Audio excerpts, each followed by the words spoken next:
Film की शुरुआत में हमें दुनिया का सबसे बड़ा और मुश्किल शाओलिन स्कूल दिखाया जाता है। शाओलिन यानी जहाँ बच्चों को कुंफू कराटे सिखाए जाते हैं। जहाँ एक लड़का जिसका नाम फेंग था अपने आखिरी मुकाबले के लिए पूरी तरह तैयार था, जिसमें ये तय होगा कि वो स्कूल से पास होकर कुंफू और लड़ने में माहिर है या नहीं। मुकाबले के लिए वो फिर मंदिर जाता है और जो टेस्ट आज होने वाला था वो बहुत ही मुश्किल था, क्योंकि बहुत ही कम लोग इसे पास कर पाए थे। टेस्ट में फेंग को लकड़ियों की कुछ कठपुतलियों से लड़ना था, जिन्हें कुछ बहादुर वॉरियर तारों के जरिए कंट्रोल कर रही थी। पर उसे खुद पर यकीन था कि मैं कैसे भी करके इस टेस्ट को जरूर पास कर लूंगा। अब वो जैसे इशारा करता है कि मैं तैयार हूँ, दाएं बाएं से दो हमले उस पर एक साथ होते हैं, यानी वो कठपुतलियां उसे मारने के लिए तेजी से उसकी तरफ बढ़ती है, पर वो साइड पर हट के बड़ी आसानी से बच जाता है। पर तीसरा वार सीधा उसके सीने पर होता है, उसे पीछे हटने का मौका नहीं मिलता इस बार। लेकिन वो फिर अपनी बाजुएं खोलकर जोर से पैर को जमीन पर मारता है, जिसकी ताकत इतनी ज्यादा थी कि उसकी शर्ट फटकर हवा में उड़ जाती है। साथ ही उसका जिस्म गोल्डन होने लगता है, जो कि चमक रहा था। ऐसा लग रहा था जैसे उसके जिस्म पर कोई कवर आ रहा हो। अब ये कुंफू की एक टेक्निक कॉपर स्किन थी, जिसमें फेंग काफी माहिर था। वो कूद कर वहाँ आता है और बहुत सारी एक के बाद एक मुक्की मारकर सभी कठपुतलियों को तोड़ देता है। वो सारी नीचे बिखर गई थी। अभी वो ये सोच ही रहा था कि सब खत्म हो गया है, अचानक की सारी कठपुतलियों के टुकड़े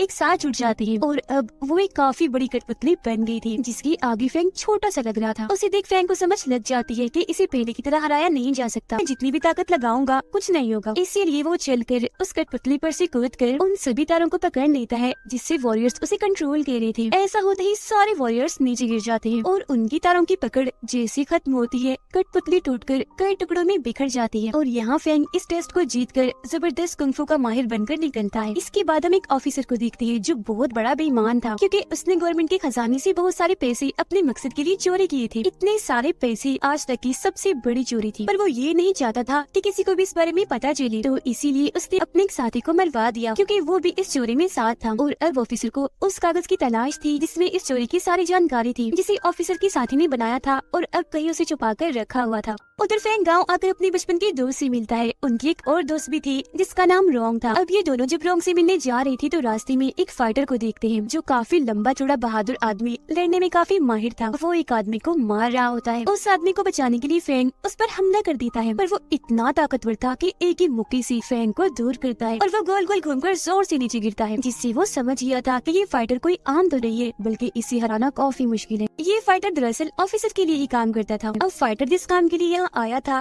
क्योंकि वो नहीं हुआ, इसीलिए अपने घोड़े पर बैठकर वो यहाँ से चला जाता है। फेंग भी घोड़े पर बैठकर उसका पीछा करता है और अब ये लोग बाजार के बिल्कुल बीचों बीच आकर खड़े हो गए थे। अब इससे पहले कि वो लड़ाई करती, बड़ी अलग अंदाज में फेंग की मॉम यहाँ आ जाती है। वो कान से फेंग को पकड़कर घर ले जाती है ताकि वो लड़ाई झगड़ों में ना पड़े। वो पहले तो उसकी पिटाई करती है और यही कैद करके बाहर जाने से मना करती है, पर फेंग कहाँ घर में आराम से बैठने वाला था। जैसे उसे मौका मिलता है चुपके से वो यहाँ से भागने लगता है। वो कपड़े पहन ही रहा था कि तभी उसे अपनी पड़ोसी दिखती है, जो उसे देखते ही चीख मार देती है। अब इससे पहले कि फेंग उसे पूछता कि तुम यहाँ क्या कर रही हो, वो लड़की बहुत सारे सिपाहियों को यहाँ आता हुआ देखती है, फौरन छुप जाती है। सिपाही फेंग के पास आकर उसे पूछते हैं, हाँ लड़की बताओ, किसी लड़की को देखा है इधर? पर फेंग लड़की की जान बचाने के लिए झूठ बोल देता है कि नहीं नहीं भाई, मैंने तो किसी को नहीं देखा, और उन्हें गलत रास्ता बता देता है। लड़की बाहर आकर फेंग को कहती है, शुक्रिया शुक्रिया, तुमने मेरी जान बचाई। तभी इधर रोंग और फेंग का दोस्त भी आ गई थी। रोंग जब दोनों को साथ देखती है तो दुखी होते हुए फेंग के दोस्त को कहती है, देखो जरा ये लड़की मेरे बचपन के दोस्त के साथ खड़ी है, जिसका मतलब है कि इन दोनों के बीच जरूर कुछ न कुछ तो है। अब बेचारी झेलते हुए नाराज होकर वहाँ से चली जाती है, पर फेंग भी उसे समझाने के लिए पीछे पीछे चला जाता है। फेंग का दोस्त जब जा रहा था तो एक सिपाही उसे रोक लेता है और एक आदमी की तस्वीर दिखाकर उसके बारे में पूछता है कि क्या तुम इस आदमी के बारे में जानते हो, कहाँ मिलेगा ये? और वो तस्वीर रोंग के डैड की थी, इसीलिए वो छुपाता है और इनकार करता है कि मैं नहीं जानता। घर आकर उसका दोस्त ये सारी बात रोंग को बताता है कि कुछ सिपाही तुम्हारे डैड को ढूंढ रहे हैं, जिस पर वो कहती है, भाई क्यों, ऐसे कैसे पकड़ लेंगे मेरे डैड को?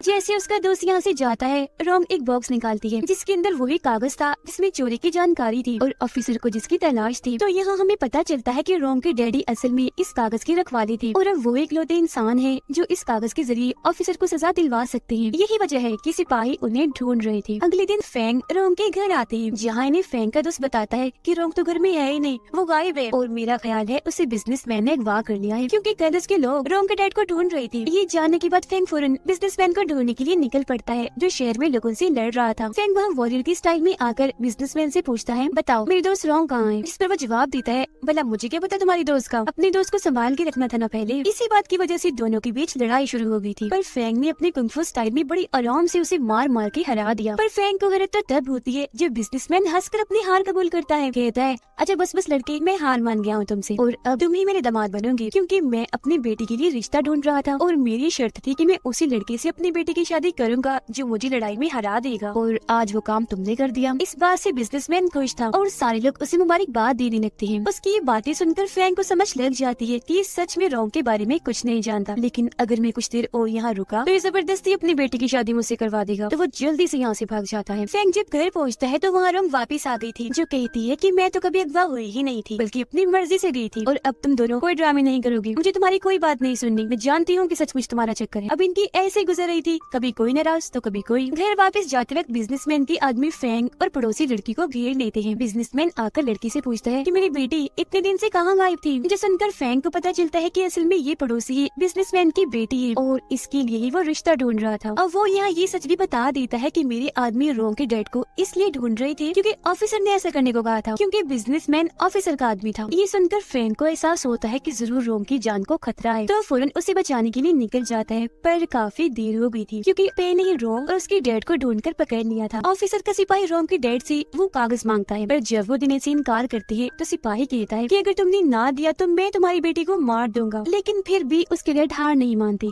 और अकेले उनसे लड़ने के लिए तैयार हो जाते हैं, मगर बहुत जल्द उन्हें एहसास हो जाता है कि मैं अकेला इतने सारे लोगों का सामना नहीं कर सकता, तो उन्होंने उस कागज पर अपनी बेटी की जान बचाने के लिए खुद की कुर्बानी दे दी, तलवार से अपना गला काट लिया। तभी इधर फैंग आ जाता है। इससे पहले वो रॉन्ग के डैड को बचाता काफी देर हो चुकी थी क्योंकि वो मर गए थे। सारे सिपाही फैंग को देखते उस पर हमला कर देते हैं, पर वो आते ही सबको मारने लगता है। किसी को मुक्का मारकर, किसी को कोने मारकर दूर फेंकता जा रहा था, तो इसीलिए बचे हुए सिपाही रॉन्ग के गले पर चाकू रख के वहाँ से निकल गए थे। उधर जब ऑफिसर को पता चलता है कि मेरी मिशन में फैंग रुकावट बनकर आ गया था और मेरे सिपाहियों ने वो कागज हासिल नहीं किया, तो वो फाइटर को बुलाता है और उन्हें हुक्म देता है कि कैसे भी करके फैंग को मारकर वो कागज मुझे ला कर दो। अब फाइटर को ये चीज अच्छी तो नहीं लगती, पर उसे ऑफिसर के सामने झुकना ही पड़ता है। फैंग को एक खत मिलता है जिस पर लिखा हुआ था कि रात होने तक वो कागज लेकर एक जगह पर आ जाओ, और अगर तुम ना आए, ऐसा ना किया तो हम रॉन्ग को मार देंगे। रात को कागज लेकर फैंग बताई हुई जगह पर पहुंच जाता है। वो आराम से कागज सिपाही के हवाले कर देता है, जिससे सब हैरान थे कि इसने लड़े बगैर इतनी आसानी से कागज दे दिया। और अब जैसे सिपाही उसे खोलता है तो पता चलता है कि ये कागज तो नकली है। इसी के साथ फिर इधर फैंग और फाइटर के बीच लड़ाई शुरू हो जाती है। लड़ाई में ही फाइटर के डैड फैंग पर जहरीला पाउडर डाल देते हैं, जिससे उसकी शक्तियाँ तो काफी हद तक कम होती ही है, पर फाइटर के डैड भी काफी जख्मी हो गए थे।